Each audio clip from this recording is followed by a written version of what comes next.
That was an interesting stat to me. 75% either maintain or increase their standard of living. I made it. I want to spend it. It makes sense. I think that's what most people do, but they just don't want to run out of money. Mm-hmm. And they are so careful that they many times overprotect their money. Mm-hmm. You should make the most of this. It shouldn't be a time of survival. It should be a time to thrive. They can't see into the future, but we kind of can. We can a little bit. The number one fear of retirees is running out of money. Today, we're going to talk about how most retirees die with too much money and why you might have more spending power than you think. After years of being financial planners and working with folks of all different ages across the country, we found that a lot of people are forcing themselves to live below their means when they don't actually have to. And that's sad. It is sad. It's so sad. And we strongly believe that retirement should be, this is when you should spend money. This you've been saving for this. You should make the most of this. It shouldn't be a time of survival. It should be a time to thrive. And so in this video, we're going to reveal the underlying reason we believe that this happens, why folks underspend during retirement, and how you can restructure your plan to maybe indulge a little bit more without, hurting your odds of success. Yeah. So let's get right into it. Okay, let's do it. So someone's going to spend your money. Yeah. It's either you, your beneficiaries, whether that's, your kids, the grandkids, charity organizations, or the government. Yep. These are these are your options. Yeah, I made it. I want to spend it. And it makes sense. I think that's what most people do, but they just don't want to run out of money. And they are so careful that they many times overprotect their money. Mm-hmm. Well, and when you've been in a pattern of saving and investing diligently for 30, 40 years, it's hard to reverse that. It's hard to change that that perspective. And so let's talk about a couple of the issues that happen when this is the case. So in the Morningstar article that we're linking in the show notes here, we were sent this, and this was kind of the inspiration for this video. One of the core problems is retirees don't have a clear picture of what they can actually spend. Yeah. They don't know. They have uncertainty about what they can spend. They can't see into the future, but we kind of can. We can a little bit, and it's by stress testing their portfolio that we can do that, And so in a lot of cases, folks are trying to figure out, how do we not run out of money, and how do we make sure that we can keep our quality of life, but they don't have a plan to do that. The common phrase that gets thrown out all the time is that the number one fear of retirees, and you probably just finished it for me if you're watching this, is running out of money. Sure. And we were talking about this the other day, and part of me wonders, is that because that's what we tell them to worry about the most? Probably. Well, I think this generation, I think we're kind of through the depression. Most of those people have passed, but our clients have learned from their parents who were extremely conservative. They washed out baggies, reused tinfoil. I mean, they were super, super conservative and did not waste anything, and they save because they went through the depression. Well, today we don't have to do that. If you've got $1 million or even a few $100,000, being able to see into the future and say, I can actually spend some money and not run out of money, that's a huge relief for people. It is. And I think where sometimes folks get confused, though, is there are so many, rules of thumb or different strategies with this. It's like, okay, which one is right, and how do we approach this? And our philosophy is you need to customize something for yourself. You need a plan that's customized to you, not what is a theoretical thing like the 4% rule. And so, this is really, I think, the primary issue that folks have is they don't have clarity about what they can spend. And we talk about this is different than having a budget. We talk about having a spending plan, which is not the same as having a budget. A budget is restrictive, and it's almost kind of backwards looking. What do we spend? A spending plan is what can we spend? What do we need to spend? And so we're trying to kind of reshape that idea. The other thing that was interesting in that article was they talked about 25% of people actually lower their expenses in retirement. And almost everybody thinks it's going to be much less. That was an interesting stat to me. 75% either maintain or increase their standard of living. I don't know that a lot of retirees are paying attention to that. And if we're not careful, I think that can lead to overspending.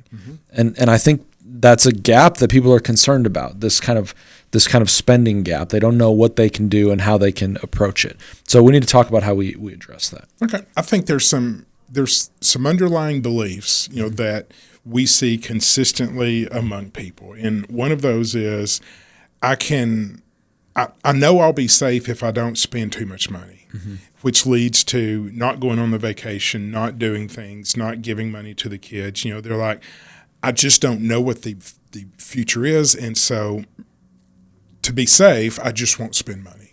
There's this interesting safety idea, and I think there's value in that. But ultimately, that's a fear-based strategy. Right. We want to avoid fear-based strategies. We want to have clarity-based and optimism-based strategies. That doesn't mean we take too much risk, or that doesn't mean that we're wasteful in the way that we spend.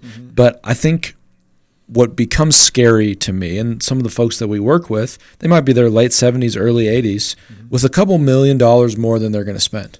Yeah. Because markets have been good and they're not going to spend it. And so where's it going to go? To the kids, the grandkids, maybe charity organizations, or it's going to go to taxes. And I wonder if folks realize that is overpaying in taxes scarier than running out of money because you spent it and enjoyed it?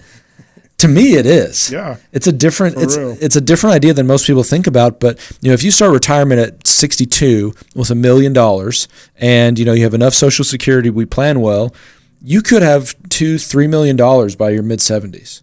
But if we're not careful and if we're not proactive about our tax planning, we could pay $2 to $4 million over the rest of your life in taxes. Forced RMDs are huge, and I don't feel like.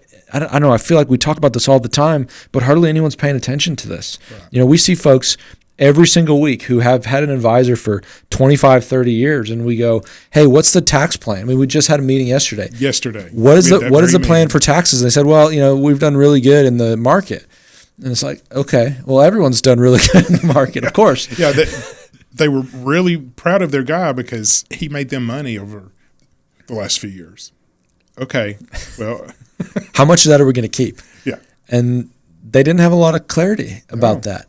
And so, I think we may be surprised at how much they're going to pay in taxes if they're not careful and if they're not proactive about it. So, underlying belief, okay, we're afraid to run out. I think we should be afraid to run out because we're overpaying for things that we don't need or that we don't want. Sure. But it's different than what they're thinking. Yeah. It's taxes and it's healthcare costs. Well, and another thing is, to be honest, has your advisor talked to you about this? Have they encouraged you? If you're approaching retirement, have they talked to you about it's okay to spend money? Most advisors make money by having assets under management, AUM. And so if you start pulling money out from under their management and start spending it, they make less money. And I mean, I think a lot of you. I think a lot of folks know this, but it's good to talk about. It's true, and I think a lot of you are probably afraid to pull money out because your advisor has warned you against it. We're different. We are a different type of specialist that focuses on retirement and converting all of this money you saved into some form of income, so that you can have a really nice retirement, spend what you want to spend, leave some to the kids or charities if you want to, but have a plan for that. Know exactly how this is going to work out as closely as possible. So let's talk about how to transition from building up a nest egg, which is what most advisors focus on. That's where they specialize, is accumulating, to now using the money, switching from saving to spending. That transition is really hard. And it's tough to navigate if you don't have a plan. So if you're worried about making the switch and looking for some extra clarity, click the link in the first description. Now, some of these behaviors, some of these money ideas, they can lead to being way too frugal, and not utilizing all of your. Giving every dollar a purpose is really important. I think some of the hardest meetings for me are when we have a spouse come in, or a surviving spouse come in and say, "Hey, what do we do now? We were planning on doing this, having our golden years be our best years, and we didn't get to it. We didn't get to travel. We didn't get to do that stuff." I hate those meetings. Those are, we can always tighten the belt a little bit later on. But we can't turn back the clock. And so let's spend now and let's make a plan for that. But here's the thing. We want to make sure you enjoy the most out of your retirement. Truthfully, it should be a time that you're finally spending the money that you've been saving, and I hope that you've been doing that before retirement. Right. And so if we work with folks before retirement, that's an area of emphasis. And you want to enjoy the time that you have. And so I want to walk through a recent client scenario of how we transitioned from saving to spending, the process that we took, and what that experience was like. Okay. And it's really this idea that having a structured plan helps you to get clarity so that you feel almost permission to spend your money. I think a lot of folks that we talk to that are having a hard time transitioning from saving to spending is they need a sense of what they can spend, or this idea of permission in order to actually do it. Yeah. And so let's talk about, we'll name this person Susie, a recent client that we worked with. She was 65 when she came to us, had saved a little over $1 million, IRAs, 401ks, and then a little bit in a traditional brokerage account, single. A lot of the time on our shows, we talk about folks who are married because there's different challenges with that. But it's really important also, if you're single, to understand, how much you can spend in retirement, and there are different challenges here. And this person had been a professional, worked hard, been very diligent with saving, but was trying to make that transition. Was trying to figure out how much they could spend in retirement without running out, because they understood they don't have the time to recover. And so the first thing we did was the analysis phase. We got everything together, we gathered the data, and we looked at, okay, what do you own and how much does it cost to own it? What have you done so far? And it's a third-party picture of that. How have your investments performed? How can we expect them to perform in the future? And what does it cost to own them? Okay, so that's the analysis phase. But then we created a scenario in our software, and we said, hey, if you spend at this amount per month for the rest of your life, how long will your money last?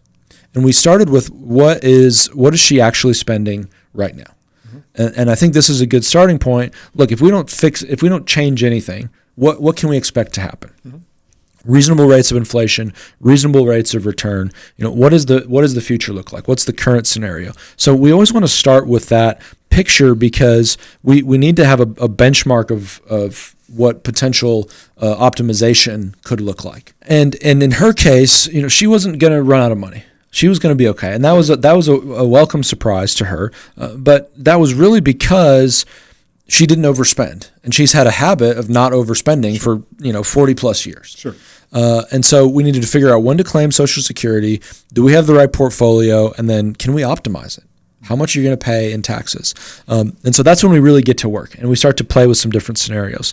And so in another software that we have, it's a little bit different. And I like to use both of these software programs because it shows a different perspective. It goes from what do you spend, and we can adjust that in that software, to what can you spend.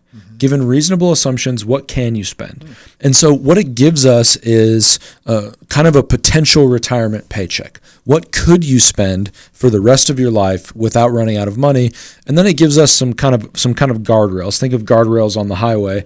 If your accounts go up to a certain amount, when can you increase spending safely? Or if it goes down, when do we want to think about tightening the belt? Yeah. And so we want to look at both what you do spend and what you could spend. And that's an interesting exercise. In this case, we found that she could spend $2,000 more a month than she was planning on spending. Okay. Without really taking too much more risk. Okay.